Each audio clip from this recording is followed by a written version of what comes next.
આજે આપણે corrective exercises લે. હવે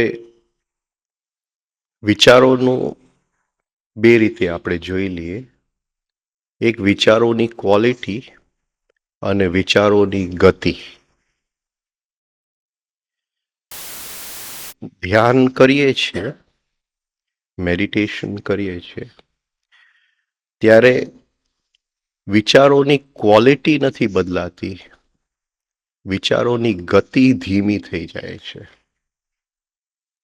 અને એ જો મેડિટેશન, એ જો ધ્યાન આપણે જીવનમાં ઉતારી ન શકીએ, એ ખાલી એક ધ્યાનમાં બેસવા પૂરતું રહી જાય, એ ખાલી એક ટેકનિક તરીકે રહી જાય, એક યુક્તિ તરીકે રહી જાય, તો સ્પીડ ઓફ થોટ યાને વિચારોની ગતિમાં ધીમું થઈ જાય છે, પણ ક્વોલિટી ઓફ થોટમાં ફરક નથી પડતો. અને શાસ્ત્રની અંદર એનું પ્રાઇમ એક્ઝામ્પલ છે, ઉદાહરણ, જેને આપણે વિશ્વમિત્ર કહીએ છીએ, કે વિચારોની ગતિ એકદમ ધીમી, પણ મેણકા નાવા આવી તો જે વિચારોની ક્વોલિટી ભલે ગહેરાઈમાં પડેલું હતું, એ જ જે સેક્સનો વિચાર હતો એ ફરીથી ઉભર આવી ગયો. તો આપણી માટે શું જરૂરી છે? વિચારોની ગતિ ધીમી કરવી કે વિચારોની ક્વોલિટી બદલાવી? હવે આપણું કોન્શિયસ માઇન્ડ છે, જે આટલું છે, જેને આપણે ચેતન મન કહીએ છીએ. આપણું સબકોન્શિયસ માઇન્ડ છે, અર્ધચેતન મન, જેની અંદર સંસ્કારો પડેલા છે, એ જરા મોટું છે. અને એની નીચે પૂર્ણ અચેતન મન, યાને બિલકુલ અચેતન મન, જેને અનકોન્શિયસ માઇન્ડ, હા, જે આપણે શેર કરીએ છીએ પ્રાણીઓની સાથે, જગતની અંદર હરેક જે જીવ છે, હરેક વસ્તુ જે છે, જેની સાથે આપણે શેર કરીએ છીએ, જે એની સાથે એક છે, એ આપણું અનકોન્શિયસ માઇન્ડ. અને એ અનકોન્શિયસ માઇન્ડમાં રૂપાંતરણ નથી આવતું ત્યાં સુધી આપણે મનુષ્ય બની નથી શકતા, ત્યાં સુધી આપણે પ્રાણી જ છે. તો આ જે એક્સરસાઇઝો છે, કરેક્ટિવ એક્સરસાઇઝ, એ અનકોન્શિયસ માઇન્ડની અંદર જે અમુક વલણો પડેલા છે, જે પ્રકૃતિના વલણ છે, આપણા પોતાના સંસ્કાર નથી, પણ જેમાંથી આપણા બધા સંસ્કાર નીકળેલા છે, એ બદલવા માટેની એક્સરસાઇઝ છે. આવી એક્સરસાઇઝો ક્યાંય બીજે જોવામાં નથી આવી, એટલે આ એક્સરસાઇઝો એકદમ અદ્ભુત છે.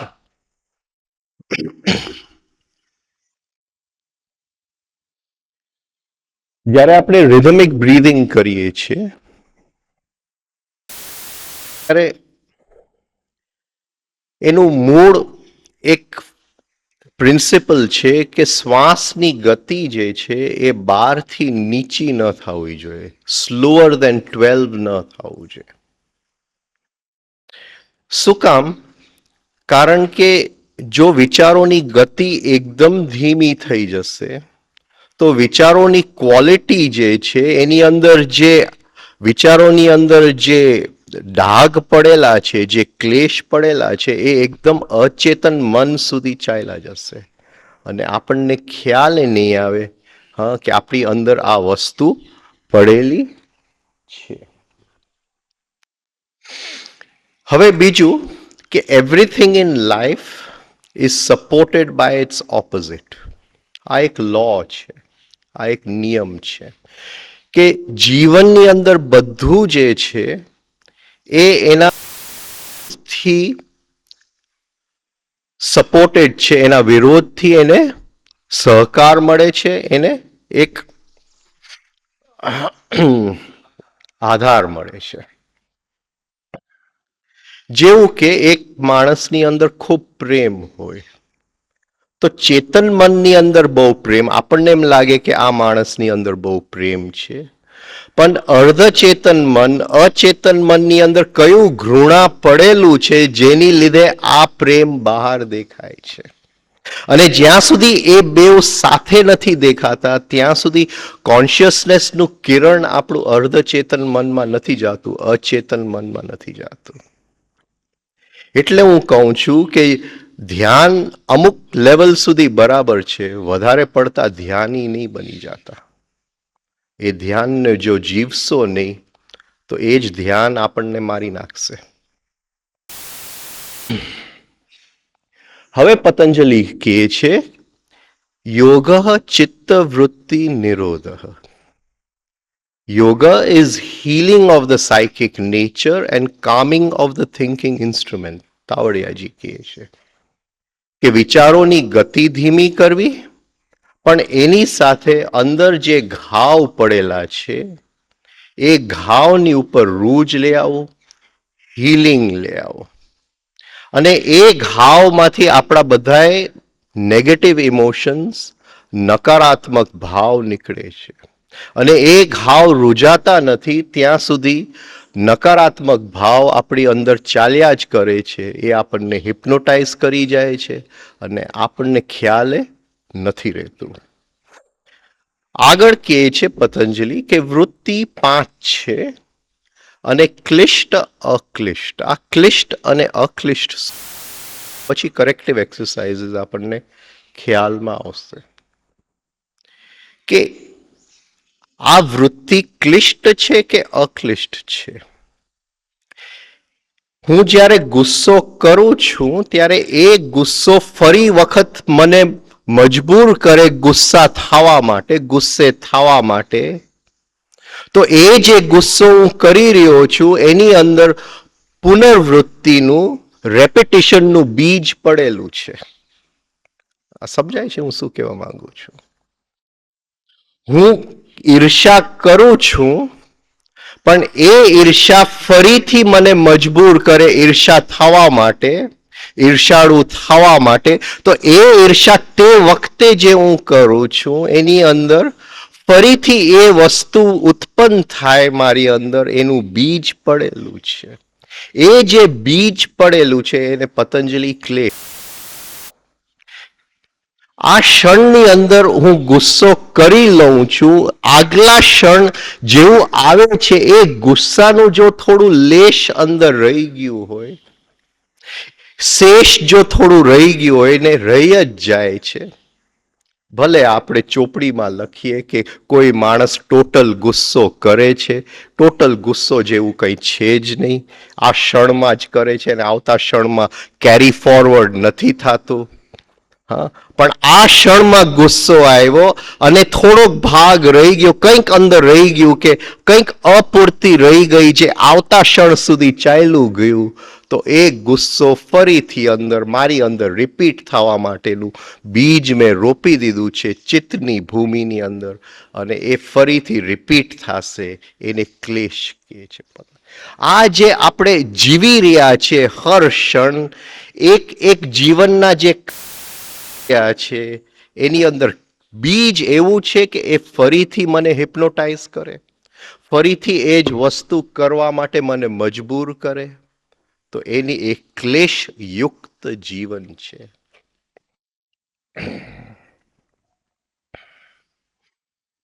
હવે પતંજલિ આગળ કહે છે કે 5 ક્લેશો છે, અને એ 5 ક્લેશો આખા પ્રકૃતિની અંદર સમાયેલા છે.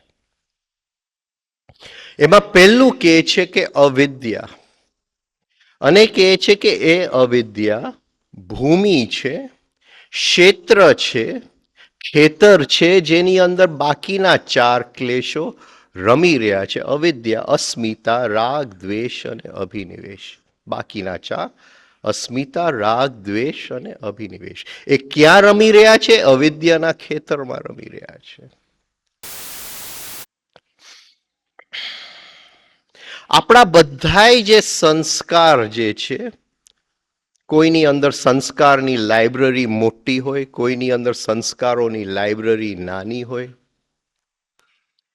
એ બધાય સંસ્કાર જે ઉત્પન્ન થાય છે એ આ 4 ક્લેશોમાંથી ઉત્પન્ન થાય છે. આ માસ્ટર ફાઇલો છે, આ પ્રકૃતિના માસ્ટર ફાઇલ છે, જેના આધારે પ્રકૃતિ આપણી કોન્શિયસનેસ, આપણી જાગૃતિ હર ક્ષણે છીનવી લે છે.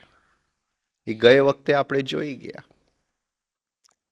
તો આ માસ્ટર ફાઇલ સાથે જો આપણે કંઈ કામ કરી શકીએ, આ 4 જે બેઝિક વીકનેસીસ જે છે, જે બેઝિક નબળાઈ છે આખા મનુષ્ય જાતિની, એ જો કાઢી શકીએ તો ભલે આપણા સંસ્કારોનું ગોડાઉન બહુ મોટું હોય, પણ નવા સંસ્કાર બનતા બંધ. કારણ કે જે હવે જીવનની અંદર હવે ક્લેશ નહીં રહે, એ બીજ નહીં રહે, જે ફરીથી એ વસ્તુ ઉત્પન્ન થાય.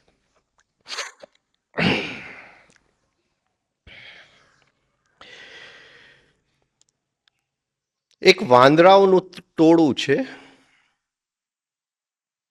અને નવો વાંદરો જન્મ લે છે. તો જે ડાઘ્યો છે એ વાંદરાને મારી નાખવાની બધી કોશિશ કરે છે.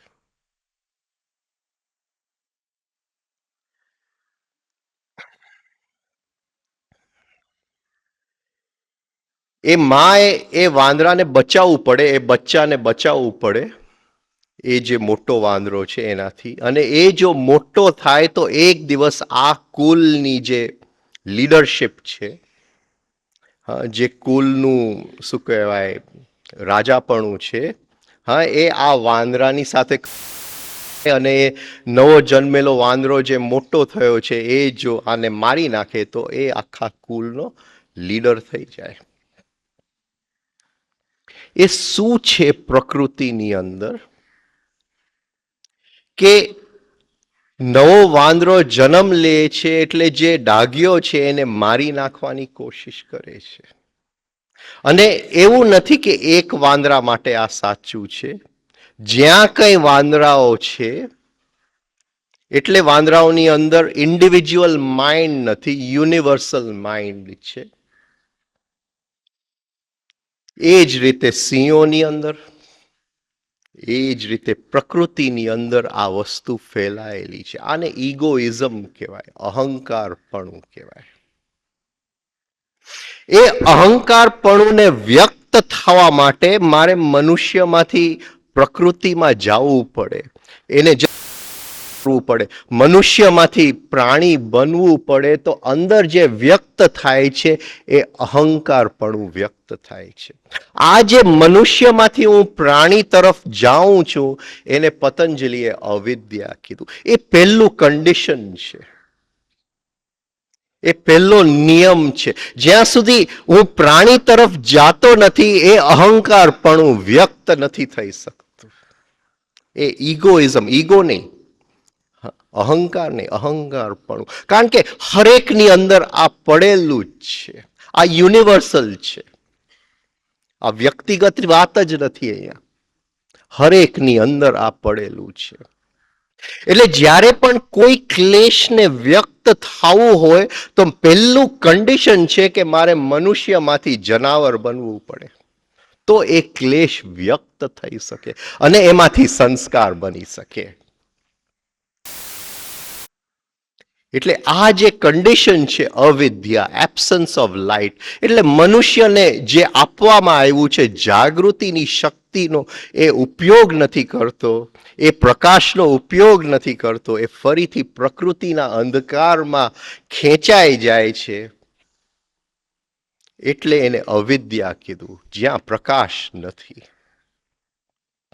હવે એ અવિદ્યા જ્યારે વ્યક્તિગત બને છે ત્યારે એ એક એક વ્યક્તિ માટે બને છે. આ યુનિવર્સલ નથી મનુષ્યની અંદર.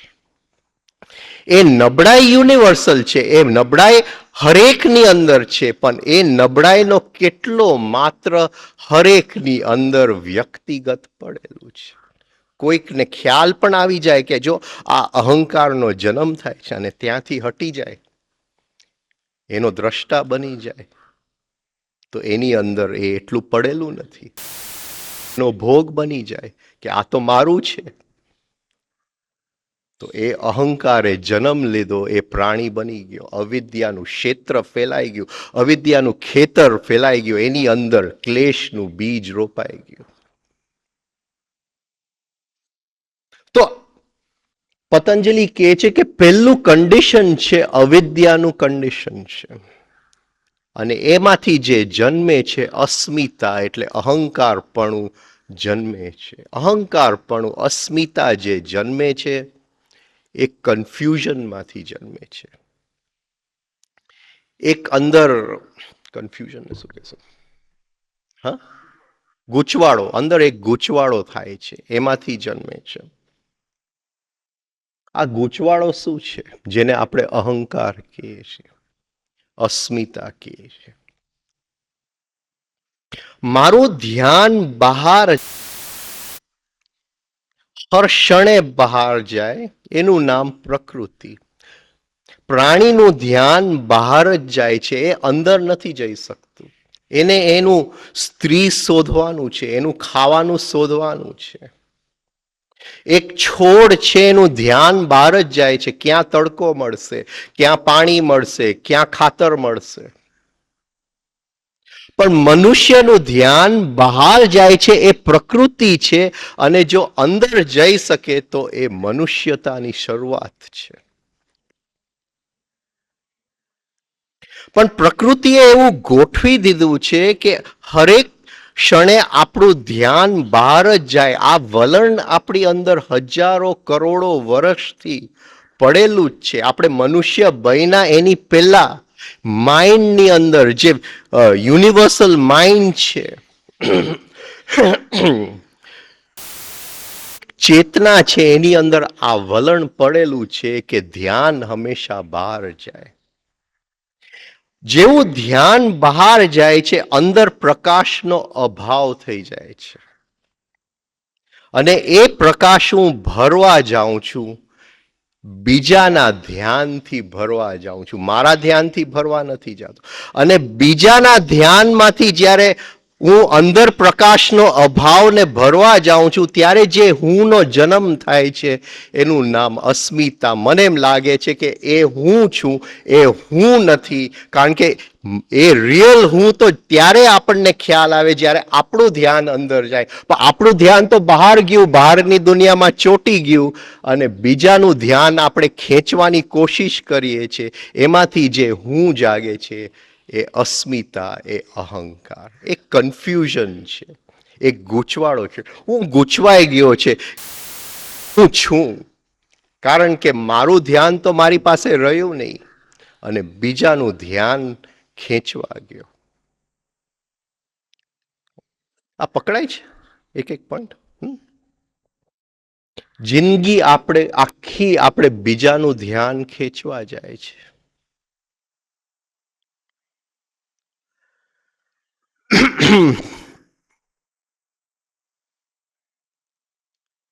છાપામાં નામ છપાય.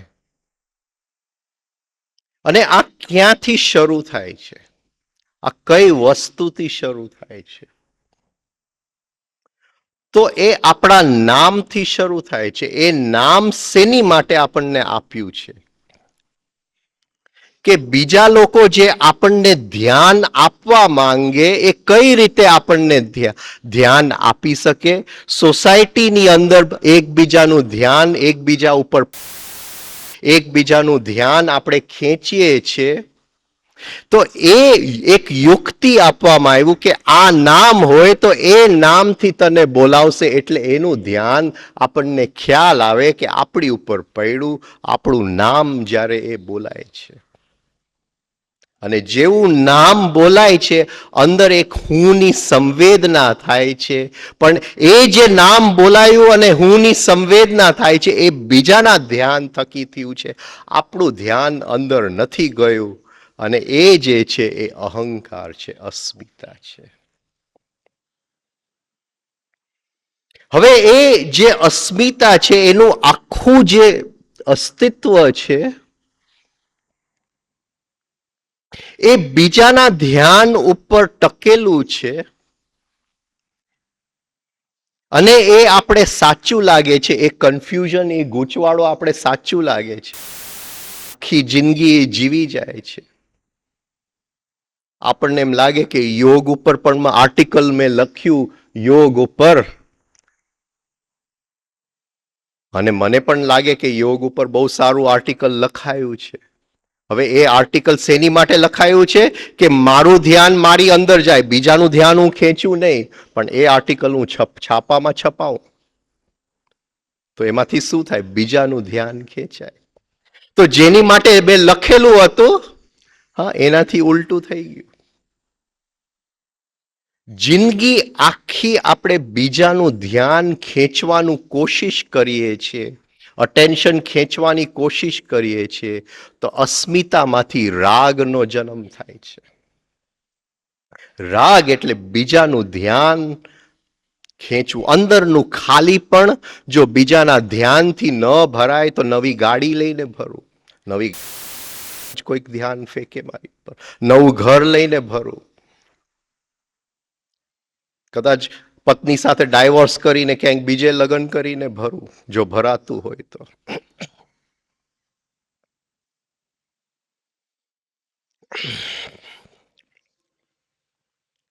તો એ ધ્યાન જ્યારે ખેંચવાની કોશિશ કરું છું તો બીજો ક્લેશનો જન્મ થાય છે, રાગ. અસ્મિતા, રાગ. પણ એ ખેંચાતું નથી અને અંદર કંઈક રિએક્શન આવે છે, એનું નામ છે દ્વેષ. અને આ જે હું છે, જે બીજાનું ધ્યાન ખેંચીને મેં અંદર ઉત્પન્ન કર્યું છું, જેનું નામ અસ્મિતા છે, એ મરે નહીં કોઈ દિવસ. મારું નામ અમર રહે, કાયમ માટે અમર રહે. કારણ કે મને ભય છે, એ રિયલ આઈ છે, રિયલ હુંની સંવેદના એ નામમાંથી છે, એનું નામ અભિનિવેશ.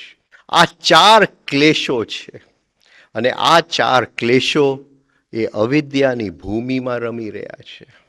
અવિદ્યા એટલે ફરીથી પ્રાણી જગતમાં ચાલ્યું જાવ. એટલે તાવડિયાજી કહે છે કે એ પ્રાણી જગતમાં યુનિવર્સલ માઇન્ડ છે, એમાંથી થોડા ઉપર ઉઠી ગયા તો વ્યક્તિગત મન, વૈશ્વિક મન.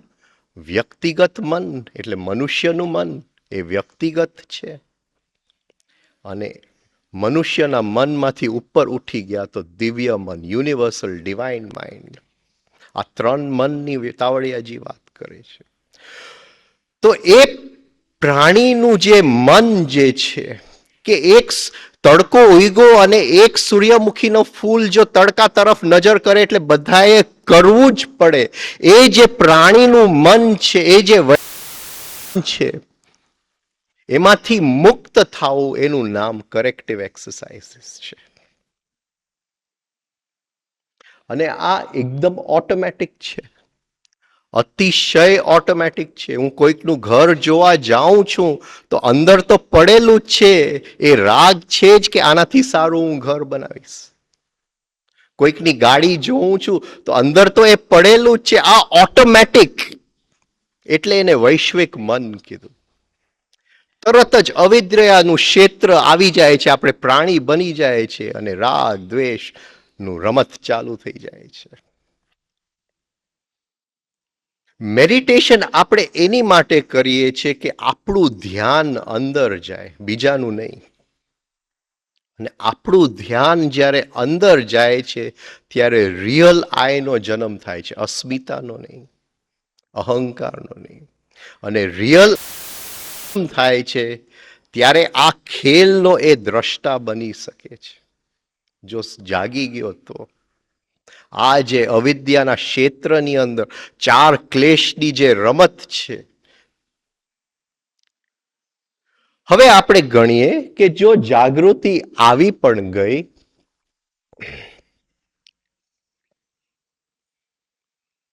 તો કઈ રમત થશે એ આપણે જોઈ લઈએ. કે મારી પાસે ગુસ્સાનું બેંક બેલેન્સ છે, 1000 રૂપિયાનો ગુસ્સો અંદર પડેલો છે, અને કોઈક મને કંઈક કહી જાય છે કે ખાવાનું જે રીતે મેં માન્યું હતું એ રીતે બન્યું નથી હોતું, મારી વસ્તુ કોઈક લઈ જાય છે અને બગાડીને પાછું આપી દે છે, તો એ 1000 રૂપિયાના ગુસ્સામાંથી જે અર્ધચેતન મનમાં પડેલું છે એમાં બહાર નીકળી ચેતન મનમાં આવે છે. અને જો હું ગુસ્સો કરું એ વ્યક્તિ ઉપર, અંદર કે બહાર કંઈ ફરક નથી પડતો, એનામાં મસલ્સ બહુ હોય તો હું બહાર તો એની ઉપર કરી ન શકું, એટલે અંદર ને અંદર દબાવવું પડે મારે. તો એ જે 1000 રૂપિયાનો ગુસ્સો થયો, એ 1 રૂપિયાનો ગુસ્સો ચેતન મનમાં આવ્યો, એ 2 રૂપિયાનો થઈને ફરીથી અર્ધ ચેતનમાં ગયું. મારો ગુસ્સાનો જે બેંક બેલેન્સ છે 1001 થઈ ગયો. તો એ ગુસ્સો શેમાંથી, એ કેની ઉપર ટકેલું છે? એ જે ગુસ્સો અંદર પડેલું છે એ દ્વેષના ક્લેશ ઉપર ટકેલું છે. એ માસ્ટર છે. એ દ્વેષનો ક્લેશ ન હોય તો એ ગુસ્સો, જે એ ગુસ્સાનું જે માળખું છે, જો હું ખેંચી લઉં તો માળખું પડી જાય છે. એ દ્વેષના ક્લેશને જો હું નાબૂદ કરી નાખું, કોઈ એવી યુક્તિ મળે, હા, એ 1000 રૂપિયાના ગુસ્સામાંથી એક ગુસ્સો ચેતન મનમાં આવે, એના હું દ્રષ્ટા બનું, ભોગ ન બનું, એ મને હિપ્નોટાઇઝ ન કરે એ ગુસ્સો, તો એ એક ગુસ્સો જે અર્ધચેતન મનમાંથી ચેતન મનમાં આવ્યું છે એ બળી જાય, દ્રષ્ટા ભાવ રહી જાય, તો અંદર બચ્યા 999. આ દ્રષ્ટાની યાત્રા છે, આ ઓબ્ઝર્વેશનની યાત્રા છે, સેલ્ફ ઓબ્ઝર્વેશનની યાત્રા છે. હવે તાવડિયાજી કંઈક જુદું કહે છે કે એવી એક એક્સરસાઇઝ કરો કે દ્વેષનો ક્લેશ જ નાબૂદ થાય, તો એક સાથે 999 માંથી મુક્ત થઈ જાય.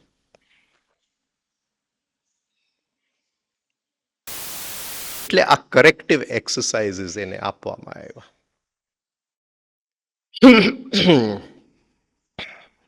બહુ ઓટોમેટિક છે આ, કેમ કેવું, હજી કોઈ આવ્યું નથી અને એ કે તારી જ વાત ત્યાં ચાલતી હતી, ત્યાં અંદરથી અહમ ભાવ આવી જ જાય છે, અસ્મિતા આવી જ જાય છે કે શું મારી વાત કરતા હતા. તરત જ હું પ્રાણી બની જ જાઉં છું. એ ક્ષણે પ્રાણી બની ગયો એટલે અવિદ્યાનું ક્ષેત્ર ફેલાઈ ગયું, અહમ ભાવ આવી ગયો. એટલે નાની નાની વાતમાં એ આપણને છોડતી, એ એટલું બધું ઓટોમેટિક છે. એટલે ગુરુજેફને કેવું પડ્યું, મેન ઇઝ અ મશીન. એ બધું આ ઓટોમેટિક પ્રકૃતિના હિસાબે જ ચાલે છે. અહીંયા તો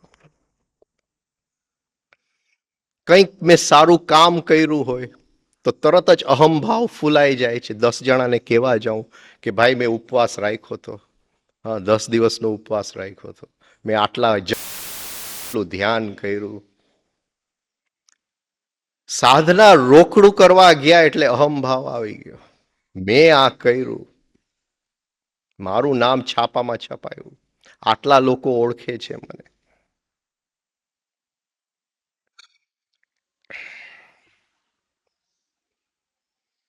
હવે તાવડિયાજી કહે છે કે હરેક ક્ષણે મનુષ્યની અંદર ચોઇસ છે, પ્રકૃતિ તરફ જવું કે પુરુષ તરફ જવું,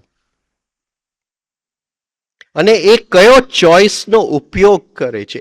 એ જો પ્રકૃતિ તરફ જવાનું ઓટોમેટિક થાય તો ફરીથી અવિદ્યાનું ક્ષેત્ર ફેલાઈ ગયું અને એ પ્રકૃતિ તરફ જ જશે, કારણ કે એ હજારો વર્ષનું વલણ અંદર પડેલું છે.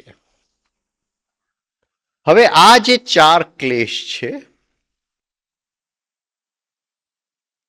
એ છે કે એ ચાર રૂપમાં હોય છે: પ્રસુપ્ત, તનુ, વિચ્છિન્ન, ઉદાર. એક બીજ છે, ક્લેશ એટલે બીજ. એ બીજ અવિદ્યાના ક્ષેત્રમાં રોપાઈ ગયું અને એ બીજ હવે અંકુરિત થવાની તૈયારીમાં છે, એને પાણી મળી ગયું છે. આપણે જ્યારે સાયન્સ ભણીએ, બોટની ભણીએ એટલે એ કે બીજને શું જોઈએ? Air, water and suitable temperature. હવા, પાણી અને સરખું વાતાવરણ. તો એને સરખું જો હવા મળે, એ બીજને, બીજ તો રોપાઈ ગયું અંદરથી. જેવું હું પ્રાણી અસ્મિતા જાગી જાય છે અને અંદરથી ગુસ્સો જન્મ લેવા માંડે છે, એટલે એ બીજ અંકુરિત થવાની તૈયારી. અંકુરિત છે એને પ્રસુપ્ત કહેવામાં આવે છે. પ્રસુપ્ત એટલે પ્રસૂતિ. હવે છોકરાનો જન્મ થવાની તૈયારીમાં છે, એમાંથી હવે અંકુર ફૂટવાની તૈયારી છે. હવે અંકુર ઉપર ફૂટી ગયું અને નીચે મૂળિયું આવી ગયું ચિત્તની ભૂમિની અંદર, તો એને કહે છે તનુ. હવે એ સરખી રીતે ઉગે છે ત્યાં, તો એ કહે છે વિચ્છિન્ન.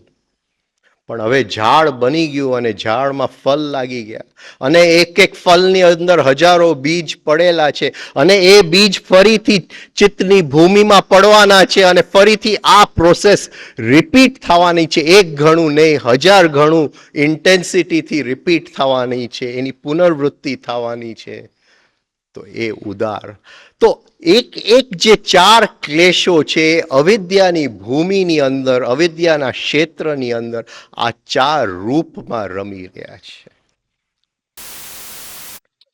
હવે તાવડિયાજીએ શું કર્યું કે આ જે ચાર ક્લેશો છે એની ઉપરથી એમને 8 એક્સરસાઇઝો બનાવી.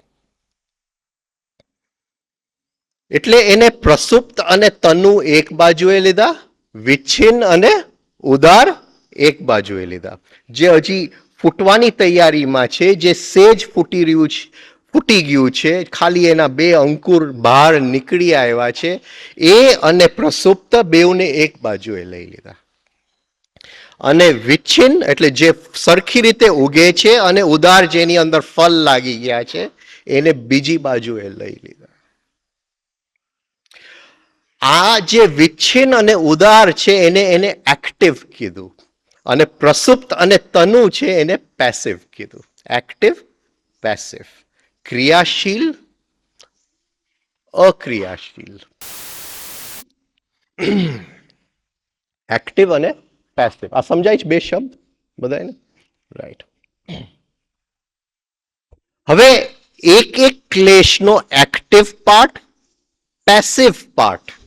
હા, ક્રિયા પાર્ટ એટલે વિચ્છિન્ન અને ઉદાર આ ક્લેશ હોય તો કયા રૂપમાં હોય, અને પ્રસુપ્ત અને તનુ હોય તો કયા રૂપમાં હોય, એના 8 એક્સરસાઇઝ આપ્યા છે.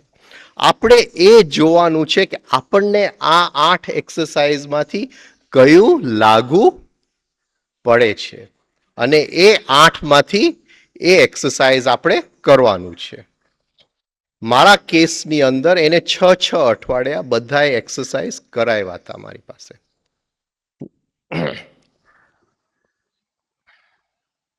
હવે અસ્મિતા જો એકદમ એક્ટિવ હોય, જો એકદમ ગતિશીલ હોય, તો એમાં શું હોઈ શકે? આપણે ફરીથી વાંદરા ઉપર જાય. પહેલી વસ્તુ, એ અસ્મિતાએ બરાબર રૂપ લઈ લીધું, તો એ શું હોઈ શકે? એ વાંદરાને શું, એ શું કામ બીજા વાંદરાને મારી નાખે છે? કે એ વાંદરાનું જે કુલ છે એની અંદર જે સ્ત્રીઓ છે એની સાથે બીજો કોઈ વાંદરો સેક્સ ન કરે. આ પકડાય છે હું શું કહેવા માંગુ છું? એટલે જે અસ્મિતાનો જન્મ થાય છે એ સેક્સ એનર્જી લઈને જન્મ થાય છે. એનો વ્યક્ત રૂપ સેક્સ એનર્જી લઈને જન્મ થાય છે. આપણી અંદર જો સેક્સ ડ્રાઈવ જો એકદમ પાવરફુલ હોય, સેક્સના વિચારો નહીં પણ સેક્સનો ડ્રાઈવ, એમાંથી આપણને મુક્તિ ન મળતી હોય. બે જાતના, ત્રણ જાતના આપણે ગણીએ. એક નાર્કોટિક્સ એનોનિમસ, એલ્કોહોલિક્સ એનોનિમસ અને સેક્સ્યુઆલિટી એનોનિમસ. એટલે એલ્કોહોલિક્સ એનોનિમસ એટલે જે લોકોને દારૂની લત ચડી હોય, હા, તો એ લોકોને મદદ કરવા માટેની એક સંસ્થા છે જેનું નામ છે એલ્કોહોલિક. એલ્કોહોલિક એટલે દારૂ, એનોનિમસ. હા, એ લોકો એને મદદ કરે. એને દારૂમાંથી કેમ કાઢવું, શું કરવું, એ લોકો એક્સપર્ટ હોય એની અંદર અને મદદ કરે. નાર્કોટિક્સ એનોનિમસ એટલે જે લોકો કેફી પદાર્થ લે છે અને કેફી પદાર્થમાં એકદમ હિપ્નોટાઇઝ થઈ ગયા હોય તો એને કેમ કાઢવું, તો એની સંસ્થા ચાલે છે અને આખી દુનિયામાં આ બધી સંસ્થાઓ ચાલે છે. એવી રીતે સેક્સ્યુઆલિટી એનોનિમસ, અમુક લોકોને હા સેક્સ કર્યા વગર રહી શકતા નથી, રોજ કરવું જ પડે. તો એનું કયો વીકનેસ છે? હા, તો પહેલું વીકનેસ છે વીકનેસ ફોર સેક્સ. અસ્મિતા જે છે એ એકદમ એક્ટિવ છે. હા, તો પહેલું એક્સરસાઇઝ છે વીકનેસ ફોર સેક્સ. આ 8માંથી હું એક લઈ લઈશ. હા, બાકીનું જે તમારું હોય, જે તમને ઠીક લાગતું હોય એ કરજો. હવે અસ્મિતા પેસિવ. અસ્મિતા પેસિવ તો એ કયું હોઈ શકે? બીજાને છેતરવું. હા, છેતરવું, ડિસીટ. હા, બીજાને છેતરવું, રાઈટ. આ બધી વાત કરું, આની કઈ અનુભૂતિ મારી પાસે ન હોય તો હું શું કરું છું? હું શું કરું છું? બીજાને છેતરું છું, રાઈટ. હા, તો હું જો બીજાને છેતરતો હોઉં તો મારી અસ્મિતા કેવી છે? પ્રસુપ્ત અને તનુ. આપણા લગભગ હા સાધુઓની અસ્મિતા કેવી છે? પ્રસુપ્ત અને તનુ. એમ નહીં સમજતા કે ગુસ્સો એકદમ આવી ગયો તો ગુસ્સો એકદમ આવી ગયો તો એ સેક્સમાંથી એક ગુસ્સો આવી ગયો અને મારું જે નામ છે, જે હું મારી માટે હું મારી જાતને સમજતો હો, એમાંથી પણ આવી ગયો હોય. હા, ગુસ્સો ગુસ્સો છે, રાઈટ. પણ એ કેમાંથી નીકળેલો છે એ ગુસ્સો? તો એ એક્ટિવ અસ્મિતામાંથી અને પેસિવમાંથી કદાચ વધારે પણ નીકળે. તો એ એકદમ ઓછા છાંટ પડતું હોય પણ એ જે છાંટની ઇફેક્ટ હા ઓલું વિચ્છિન્ન અને ઉદાર કરતા વધારે હોય. તો એ જે ક્લેશ અંદર પડેલું છે, બીજાને છેતરવું.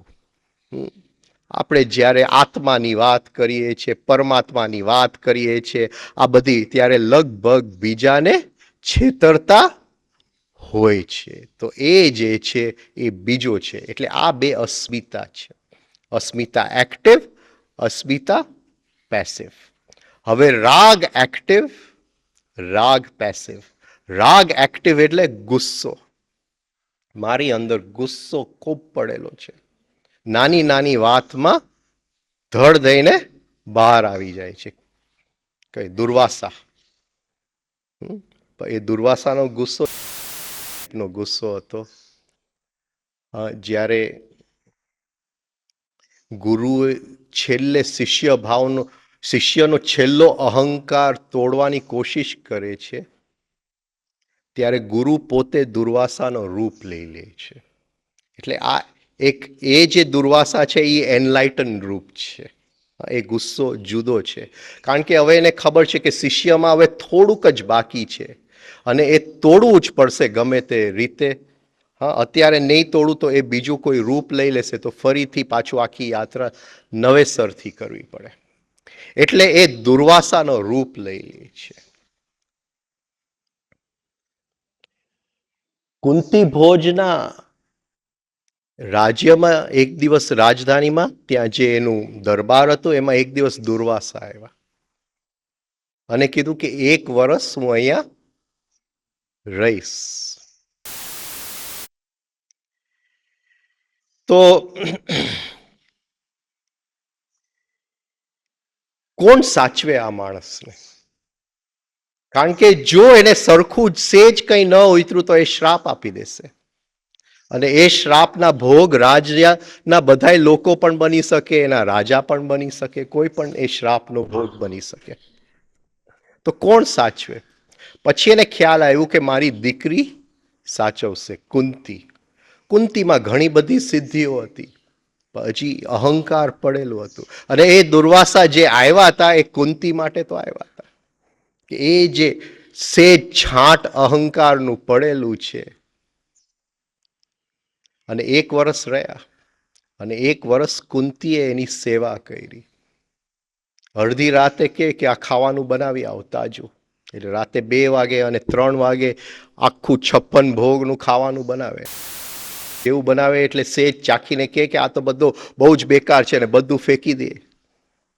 અને અંદર જો રિએક્શન આવ્યું તો ફરીથી અવિદ્યાનું ક્ષેત્ર પ્રસરી ગયું, પ્રકૃતિમાં ચાલ્યા ગયા અને એ રિએક્શનમાંથી 1 વર્ષની અંદર કુંતી મુક્ત થઈ ગઈ. એટલે એ જે ગુરુનું છેલ્લું રૂપ જે છે એ દુર્વાસા છે. પણ આપણે કે એંગર, એટલે જેની અંદર એ એંગર ખૂબ હોય એ દુર્વાસા. તો એ રાગ છે એ એક્ટિવ છે. મારું કંઈ ધાર્યું ન થાય તો મને ગુસ્સો આવે, એ રાગ છે. ધાર્યું ન થાય પણ મારું ધાર્યું ન થાય અને મને નિરાશા આવી જાય, હું ડિપ્રેશનમાં ચાલ્યો જાઉં, હું કંઈ કરી ન શકું, એક જાતની નિષ્ક્રિયતા આવી જાય તો અનહેપીનેસ, નિરાશા.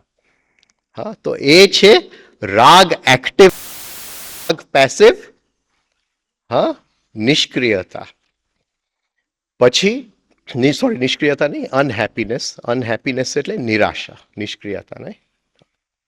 પછી દ્વેષ. દ્વેષ એક્ટિવ એટલે હેટ્રેડ. કોઈ માણસ મને ગમતો નથી, પણ ગમતો નથી ત્યાં સુધી બરાબર છે, પણ એને હું નુકસાની પહોંચાડવાની કોશિશ કરું છું. તો આ એક્ટિવ દ્વેષ. પણ પેસિવ દ્વેષ, પેસિવ દ્વેષ તો બહુ સહેલું છે. શું હોઈ શકે? શું હોઈ શકે? ઈર્ષા, જેલેસી. એક્ટિવ દ્વેષ, એને નુકસાની પહોંચાડવા જાઓ. પેસિવ ઈર્ષા, જેલેસી. દ્વેષ, અભિનિવેશ. તો એની અંદર 2 જાતના ભય આવશે. જે વ્યક્ત ભય છે એ મારા નાના નાના ભયો છે. જે વ્યક્ત ભય છે, દીકરો ઘરે નથી આવ્યો તો ભય લાગે છે, એ જંગલમાં ફરવા જાય છે તો સાપનું ભય લાગે છે, શેર બજારમાં એક શેર લઈ લઉં તો એ ઊંચો જશે કે કેમ એનું ભય લાગે છે, એક્ઝામમાં પાસ થઈશ એનું ભય લાગે છે, ઉંમર થઈ ગઈ છે પણ હવે ધ્યાન લાગશે કે નહીં લાગે એનું ભય લાગે છે. તો ઘણા બધા આ જે નાના નાના ભયો વ્યક્ત થાય છે, એ નાના ભયો, સ્મોલ ફિયર્સ, અનનોન ફિયર્સ, આ બધા જે ભયો છે, વ્યક્ત ભયો, એ અભિનિવેશ એક્ટિવ. અને અભિનિવેશ પેસિવ સહેલું છે, કયું હશે? Fear of death. મૃત્યુનું ભય બધાય ભયની અંદર પડેલું છે. પણ મૃત્યુની ભયને જો આપણે સરખું સમજી લઈએ તો ખ્યાલ આવશે કે હકીકતે એ મૃત્યુનું ભય નથી, હજી અંદર અતૃપ્તિ ખૂબ છે અને એમ છે કે એ અતૃપ્તિ પૂરી ન થયા વગર જો મૃત્યુ આવી જાય એનો ભય છે. હજી દીકરા માટે આટલું બેંક બેલેન્સ છોડીને જવું છે અને જો મૃત્યુ આવી ગયું, હજી ધ્યાન લાગ્યું નથી, 20 વર્ષથી મેડિટેશન તો કરું છું પણ કંઈ થયું નથી, અતૃપ્તિ છે અંદર. તો એ અતૃપ્તિના કારણે મૃત્યુનું ભય છે.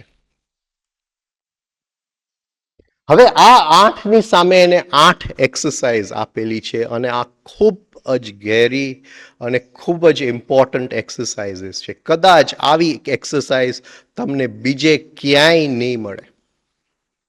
ગમે ત્યાં શોધવા જાશો, જે ચારે ચાર ક્લેશને એના મૂળમાંથી નાબૂદ કરે, એક એક સંસ્કારને તોડવા માટે ઘણી એક્સરસાઇઝો મળશે, પણ મૂળ જે પાયો તોડી નાખે એટલે આખું પત્તાનું ઘર જ પડી જાય એવા એક્સરસાઇઝ કદાચ નહીં મળે. મને ખ્યાલ છે કે કોઈ કરવાનું નથી, છતાંય આપણે લે.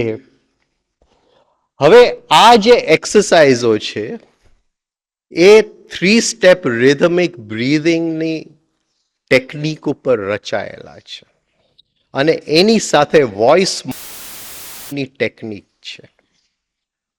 ગુરજેફના હિસાબે લઈએ તો હૃદયમાંથી નીકળતો, ઇમોશનલ સેન્ટરમાંથી નીકળતો અવાજનો કંઈક ટોન હોય. એ દુઃખી હોય તો કંઈક ટોન હોય, એ ખુશી હોય તો કંઈક ટોન હોય. ઇન્સ્ટિંક્ટિવ સેન્ટર એટલે પ્રાકૃતિક સેન્ટરમાંથી નીકળતો અવાજ એનો ટોન હોય. મૂવિંગ સેન્ટરમાંથી નીકળતો અવાજ એનો ટોન હોય. એટલું બધું ઓટોમેટિક હોય. ઇન્ટેલેક્ચ્યુઅલ સેન્ટરમાંથી નીકળતો અવાજ એનો ટોન હોય.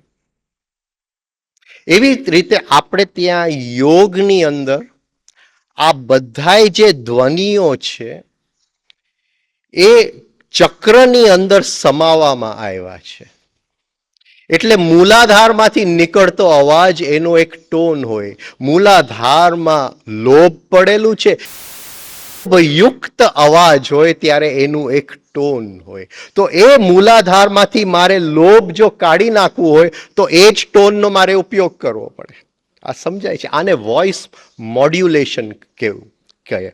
ગુરજેફના હિસાબે જો મારે ઇમોશનલ સેન્ટર ઉપર કામ કરવું હોય, તો એ જાતનો મારે નાદ અંદરથી કાઢવું પડે. મોડ્યુલેશન એટલે એનો રૂપ આપવું. નાદને એક રૂપ આપવું. એવો નાદને મારે રૂપ આપવું પડે કે એ ઇમોશનલ સેન્ટરને અસર કરે. તો એની અંદર જે મને અણગમા ગમા પડ્યા છે તો એની ઉપર અસર કરે. એ અણગમા ગમામાંથી હું મુક્ત થઈ જાઉં. હું કહું કે મણિપુરની અંદર ક્રોધ પડેલો છે, તો એ ક્રોધની જ્યારે હું એક્સરસાઇઝ કરું છું તો એ ક્રોધનો ટોન એવો હોવો જોઈએ કે મણિપુર ચક્રની અંદર જાય. ગુરજેફે કઈ નવું નતું શોધ્યું, જ લઈ ગયા છે. બહુ સુંદર રીતે વ્યક્ત કર્યું એ જુદી વાત છે. તો એ જે મણિપુરનું જો એમાં ગુસ્સા ઉપર કામ કરવું હોય તો એ વોઇસ મોડ્યુલેશન એટલે 3SRB નું રિધમ પ્લસ ધ્વનિનું રૂપ, વોઇસ મોડ્યુલેશન, આ બે વસ્તુ ઉપર આ બધી એક્સરસાઇઝો નિર્ભર છે.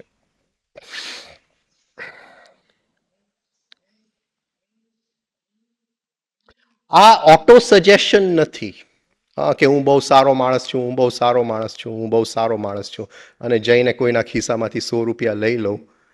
ઓટો સજેશનથી કંઈ નથી થતું. ઘણા લોકો આમ બેઠા હોય છે, હું આત્મા છું, હું આત્મા છું. એનાથી કંઈ થતું નથી. આપણે આમ બેસી રહે, હું કોણ છું, હું કોણ છું, એનાથી કંઈ થતું શું પડે કે હું કોણ છું, હું આત્મા છું. જો જીવી શકતા હોય તો જુદી વાત છે, પણ રટન કરવાથી કંઈ નથી થતું. તો આ ઓટો સજેશન નથી. હવે ઓટો સજેશન અને મંત્રની અંદર ફરક છે. આપણે જ્યારે મંત્ર કરીએ છીએ ત્યારે ઓટો સજેશનના રૂપમાં કરીએ છીએ, એ જુદી વાત છે. બાકી મંત્રનું પોતાનું એક ઘેરું સાયન્સ છે.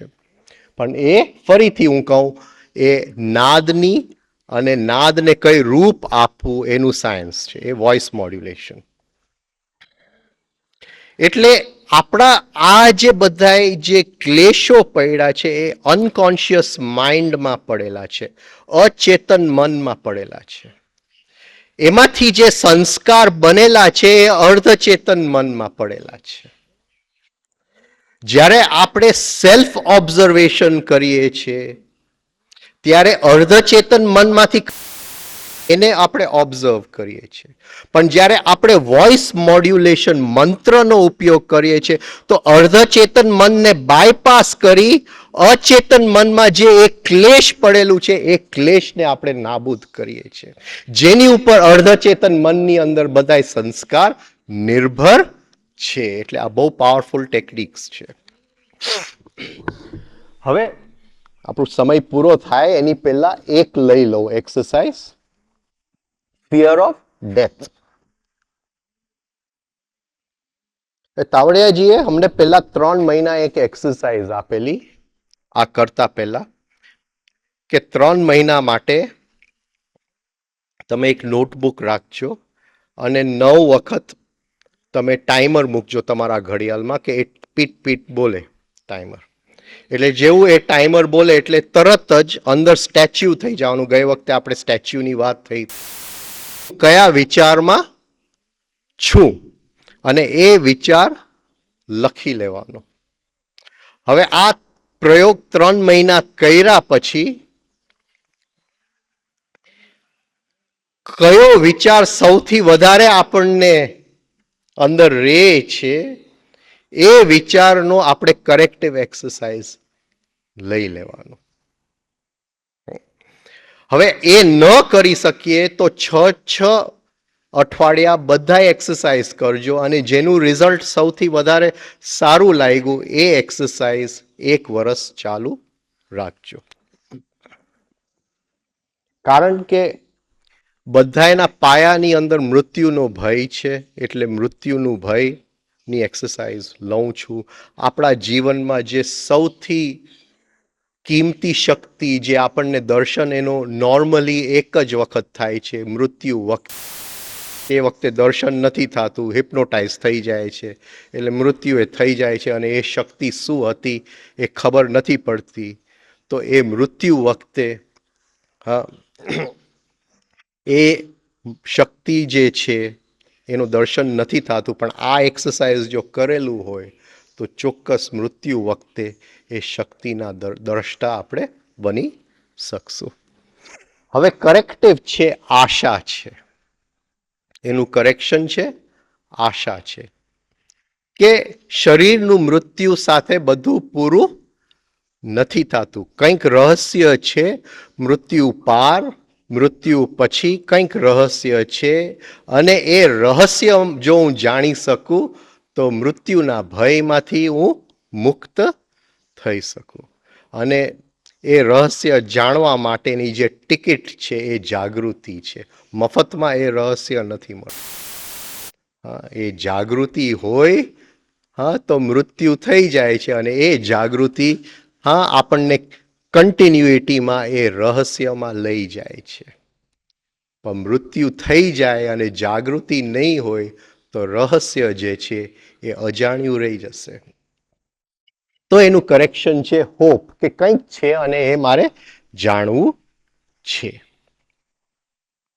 હવે આપણે પેલા વાંચવાનું છે, પેલા અરીસા સામે બેસવાનું છે આ એક્સરસાઇઝ કરતા પહેલા. અને એ 5 જ મિનિટ રોજ લાગે છે આ એક્સરસાઇઝ કરતા. 5 મિનિટથી વધારે આપવાની જરૂર નથી. અને પેલા વાંચવાનું છે, એટલે વાંચવાનું છે એટલે એક માહોલ બની જાય. એક્સરસાઇઝ કરવા માટેનું એક માહોલ બની જાય. There is yet a world where souls are free. એવી એક દુનિયા છે, જીવો છે એ મુક્ત છે. મુક્તિ એટલે શેનાથી જીવ મુક્ત છે? એને હર ક્ષણે પ્રકૃતિ ઈર્ષાના રૂપમાં, દ્વેષના રૂપમાં, ગુસ્સાના રૂપમાં, લોભના રૂપમાં, કામનાના રૂપમાં, પ્રકૃતિ કામનાની જાલ, લોભની જાલ બિછાવીને એ જીવને હિપ્નોટાઇઝ નથી કરતું, ફસાવતું નથી. એવી એક દુનિયા છે જ્યાં જીવ મુક્ત છે. એ કોઈ જોગ્રાફિકલ દુનિયા નથી કે મેપમાં શોધવા જવું પડે, અહીંયા જ છે. એ જો મુક્તિ એમાંથી મળી જાય તો અહીંયા જ છે. અને એમ નહીં સમજતા કે ધ્યાનથી મળી જશે. એક માણસ એકદમ ધ્યાન કરી લે, એનલાઇટન્ડ થઈ જાય, પછી એને એ ઈર્ષા જાગી જાય કે બીજાનું ધ્યાન મારા ધ્યાન એનલાઇટનમેન્ટ મારા એનલાઇટનમેન્ટ કરતાં વધારે ન હોવું જોઈએ. લગભગ આવું જ બને છે. જીવશો નહીં તો કંઈ નથી થવાનું, આ જીવવું પડશે. વેર ટાયરન્સ ટેન્ટ નોટ નેચર્સ બ્લિસ. જે પ્રકૃતિનું આનંદ છે ત્યાં કોઈ જુલ્મી રાજા લઈને એમાં ડાઘ નથી નાખતો. જુલ્મી રાજા એટલે જે હમણાં કહી ગયા 8 અસુરો છે. હા, ગુસ્સો, ઈર્ષા, દ્વેષ, આ બધા 8 અસુરો છે. એ 8 જુલ્મી રાજા છે જે હર ક્ષણે આપણને હિપ્નોટાઇઝ કરી જાય છે, આપણી મુક્તિ છીનવી લે છે. અને જે પ્રકૃતિનો આનંદ છે આપણે માની શકતા નથી. If death that world's bright opening be, જો એ દુનિયામાં જવા માટે જો મૃત્યુ ચાવી હોય, મૃત્યુ ચાવી હોય, ઓ who would like to live a slave in this? તો આ દુનિયાની અંદર એક ગુલામ તરીકે કોણ જીવે? આટલું જ વાંચવાનું છે પહેલા. એટલે એવી એક દુનિયા છે. હવે મૃત્યુ ચાવી છે એટલે ઝેર લઈને પી ન જ જવાનું, હા, કે એ દુનિયામાં હું પહોંચી જાઉં. મૃત્યુ ચાવી છે એટલે શરણાગતિ ચાવી છે. હર ક્ષણે શરણાગતિ ચાવી છે. એવું નહીં કે ગુરુનો ફોટો ઘરમાં રાખી લીધો અને ગુરુને હાર પહેરાવી લીધું અને દીવો રોજ કરીએ અને પછી પત્ની ઉપર ગુસ્સો કરીએ તો શરણાગતિ નથી. એક પત્નીની અંદર જો ગુરુ દેખાય તો શરણાગતિ છે. એ મિત્રની અંદર જો ગુરુ દેખાય તો શરણાગતિ છે. બાકી એ ફોટો નામનો છે. જો ન દેખાતો હોય તો એના કરતાં કાઢી નાખો. હા, કારણ કે ફરીથી ડિસીટ જે નંબર 2 હતું, અસ્મિતાનું નંબર 2 ડિસીટ. હા, છેતરવું, આપણે આપણી જાતને છેતરીએ છે.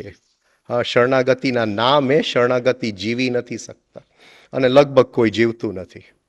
હા, ગુરુના ફોટાની એમ કાઢી નાખે છે. રાઈટ? તો એ જે દુનિયામાં જવા માટેની જે ચાવી છે, જે ટિકિટ છે, એ મૃત્યુ છે. મૃત્યુની શક્તિ છે. એ મૃત્યુની શક્તિ જો અનુભવ કરવું હોય તો એની એક જ ચાવી છે, શરણાગતિ. અને એ છે ડગલે ડગલે શરણાગતિ, એક એક પલની અંદર. એવું નહીં કે આવતીકાલે હું ગુરુને શરણાગત થઈશ. હવે આટલું જો આપણે એક માહોલ બનાવી લીધું, અરીસા સામે આટલું વિચારતા 1 કે 2 સેકન્ડ લાગશે. એ વિચારી લીધું પછી ફરીથી એક ચોક્કસ દિશામાં વિચારવાનું છે, અંદર વિચારવાનું છે. એટલે ઓલું માહોલ બની ગયું, હવે અંદર વિચારવાનું છે. અંદર વિચારવાનું છે એટલે જે વૈખરી વાણી છે એ બહાર આપણે બોલતા નથી, હા, અંદર બોલીએ છે. Where there is life, there is hope. જ્યાં જીવન છે ત્યાં આશા છે. જે શિકારી પ્રાણીને મારે છે એને ગોળી લાગી ગઈ હોય છે, પણ છેક સુધી પ્રાણીને આશા છે કે હું જીવી જઈશ. કદાચ કોઈએ શિકાર જોયું હોય તો આ ખ્યાલ આવે કે છેક સુધી એ તરફડિયા મારે છે જીવવા માટેનું. એટલે જ્યાં જીવન છે ત્યાં આશા છે. અને આપણા પણ જ્યારે અંધકારથી ભરેલા દિવસો હશે, and we find that amidst dark days man expects a brighter tomorrow. આપણા પણ જે પૂરા અંધકારના દિવસો હશે. એમ અંધકારના દિવસોમાંથી જે વસ્તુ આપણને કાઢે છે એ આશા છે કે આવતીકાલે સારું થશે. તો આપણી અંદર પણ એ જ વસ્તુ પડેલું છે, જે પ્રાણીની અંદર છે આપણી અંદર પણ છે. ખરાબ દિવસની અંદર પણ અંદર એક આશા છે કે આવતીકાલ સૂરજ ઉગવાનો છે જ. હવે અંદર આ વિચાર્યું, શું વિચાર્યું? કે જ્યાં જીવન છે ત્યાં આશા છે. એટલે કરેક્શન આ છે. ઓલું પેલા માહોલ બનાવી નાખ્યું, જ્યાં જીવન છે ત્યાં આશા છે, એ અંદર વિચાર્યું. અને ખરાબમાં ખરાબ દિવસોમાં પણ આપણો જે સથવારો છે એ આશા છે જ કે આવતીકાલે સારું થશે. આ અંદર એક વખત વિચાર્યું. પછી અંદર જરા જોરથી વિચારજો. હવે આ જે જોરથી વિચારીએ છીએ એને વન કહેવાય છે. વન, જીવન છે ત્યાં આશા છે, અંદર વિચારજો. અને ખરાબમાં ખરાબ અંધકારથી ભરેલા દિવસોમાં પણ આશાનું કિરણ છે, અંદર વિચારજો. પછી અરીસા સામે જે વ્યક્તિ બેઠો છે એની આંખમાં જોજો. એ આપણે નથી, એ બીજો વ્યક્તિ છે. એની આંખમાં જોજો. તું જરા જોરથી બોલજો. હવે બહાર એટલે વ્યક્ત વૈખરી, એ જે આપણે બોલ્યું એ સૂક્ષ્મ વૈખરીમાં બોલ્યું, આ વ્યક્ત વૈખરીમાં બોલજો. હા, અને કેવા ટોનથી બોલશો? હૃદયના ટોનથી બોલજો. હા, જ્યારે આપણે કેવા કોઈકના પ્રેમમાં પડીએ છીએ એ રીતે બોલજો. આપણા પ્રેમિકાને કેમ આપણે કહીશું કે would you like a Coca Cola, would you like an ice cream, આપણે એને કહીએ એ ટોનમાં હૃદયમાંથી બોલજો. એટલે હૃદયના સેન્ટરમાં એક ખ્યાલ આવી જાય આ વસ્તુનો.